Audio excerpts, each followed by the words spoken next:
আজকে মুখ্যমন্ত্রী নিজে বলতেছেন যে আমি গত 5 বছরে 1,50,000 বিঘা জমির উপর থেকে মুসলমানদের উচ্ছেদ করেছি বোল্ডোজার চালিয়ে। আবারও চালাবে আগামী জিতলে আমি 5 লক্ষ বিঘা জমির উপর থেকে মুসলমানদের উচ্ছেদ করবো।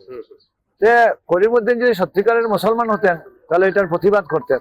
আচ্ছা, আমি আরেকটা বিষয় যেটা গোটা আসামে এই বিষয়টা নিয়ে খুব চর্চা হচ্ছে এবং সেটা আপনার কাছে ছিল একটা ব্রহ্মাস্ত্র, কিন্তু প্রথম অবস্থায় আপনি ব্রহ্মাস্ত্রটা ফেল করে দিলেন যে শিক্ষাগত যোগ্যতা নিয়ে আপনার বিরোধী প্রার্থী।